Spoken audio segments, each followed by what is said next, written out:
think there's evidence that there are Mexican cartels operating in Ecuador and in Colombia, as well as in Venezuela. If Glass would have escaped using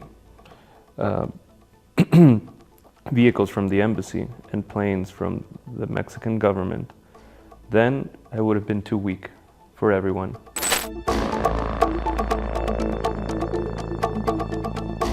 ¿Por qué México concedió asilo a Jorge Glass, el ex vicepresidente de Ecuador, que enfrenta más de 30 cargos de corrupción, que ha sido sentenciado a 14 años de prisión por 2 causas de sobornos, una de ellas vinculada a la transferencia de $13.5 millones de Odebrecht, y que de acuerdo a la Fiscalía ecuatoriana, protegió a cárteles de la droga desde el gobierno de Rafael Correa?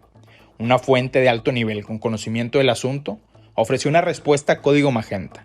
Con esta maniobra de protección diplomática, el gobierno mexicano pretendía evitar que Glass se convirtiera en un informante, ya sea en Ecuador o en Estados Unidos, sobre los profundos vínculos de los cárteles mexicanos con las organizaciones criminales ecuatorianas. Las declaraciones del presidente Daniel Noboa a la prensa internacional confirman parte de esta tesis. Noboa sugirió a la cadena australiana SBS que el gobierno de México estaba preparando una extracción ilegal de Jorge Glass y que eso habría representado un golpe fatídico para la credibilidad de su gobierno como una coalición capaz de enfrentar al crimen organizado.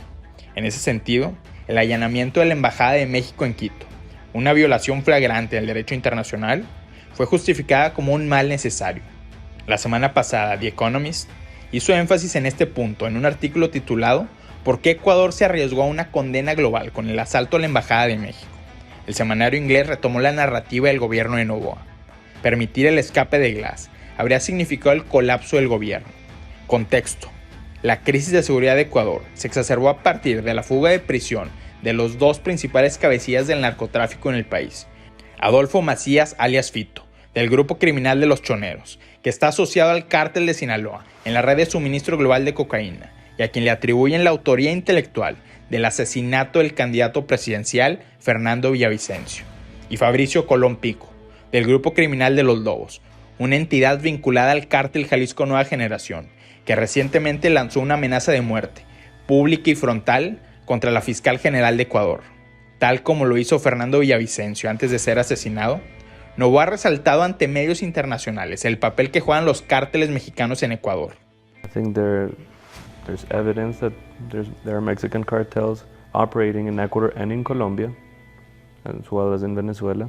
I don't have a cross in Mexico. I think they had a cross with our judicial system. They're not happy with it. And I think that's what started this whole political and diplomatic disagreement. En el subtexto, las palabras del presidente ecuatoriano también representan una crítica a la tolerancia que el gobierno Andrés Manuel López Obrador ha tenido en relación a la expansión internacional del cártel de Sinaloa y del cártel Jalisco Nueva Generación. Para el gobierno de Ecuador, el asilo ofrecido a Jorge Glass en la Embajada de México en Quito significa una señal adicional de esta tolerancia criminal. Jorge Glass fue sentenciado por primera vez en 2017. Sin embargo, en 2022, el juez Emerson Curipayo le concedió libertad condicional. Meses después, en diciembre de 2023, Diana Salazar, fiscal general de Ecuador, declaró que uno de los principales líderes criminales del país, Leandro Norero, pagó un soborno de $250,000 al juez Curipayo para liberar a Jorge Glass. El testimonio de la fiscalía fue aportado por Marcelo Lazo, compañero de celda de prisión de Leandro Norero, quien aseguró que el líder criminal realizó una videollamada con el expresidente Rafael Correa para hablar sobre la liberación de Glass.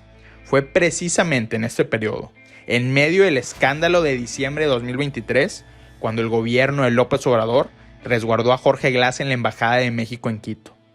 De acuerdo a Inside Crime, el cártel de Sinaloa y el cártel Jalisco Nueva Generación actúan como compradores de cocaína y como contratistas de transporte, seguridad y logística para quienes operan las redes de tráfico de drogas en Ecuador, uno de los hubs más importantes para exportar sustancias controladas a Europa y Estados Unidos. El año pasado, diversas pandillas formaron un frente común denominado Nueva Generación para combatir la hegemonía criminal de los choneros. Esto se cita a veces como prueba de que los grupos mexicanos están librando una guerra de poderes en Ecuador, se lee en un reporte de Inside Crime. Los detalles sobre la relación de los cárteles mexicanos con las fracciones criminales de Ecuador se han vuelto públicas en gran medida gracias a causas judiciales procesadas en Estados Unidos.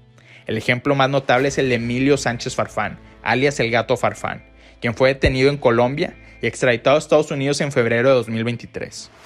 Esta semana, el gobierno de Daniel Noboa obtuvo una victoria rotunda en un referéndum nacional que aprobó la militarización de la seguridad pública sin la necesidad de que se declare un estado de excepción y que autorizó, por primera vez, la extradición de criminales ecuatorianos. El consenso de analistas argumenta que se trata de dos gestos para fortalecer la cooperación de seguridad con el gobierno de Estados Unidos. Quito mantiene 2 acuerdos con Washington para realizar operaciones conjuntas con las Fuerzas Armadas norteamericanas en el combate al narcotráfico. Ambos compromisos fueron ratificados por decreto por el presidente Noboa en sus primeros días de gobierno. En enero, la general Lara Richardson, jefa del Comando Sur del Ejército de Estados Unidos, visitó Ecuador para anunciar un paquete de asistencia militar de $93 millones, similar a lo que fue el Plan Colombia de la década de los 90. El plan fue diseñado y cabildeado por Chris Dodd, el influyente ex senador demócrata, que funge como asesor del presidente Joe Biden para América Latina.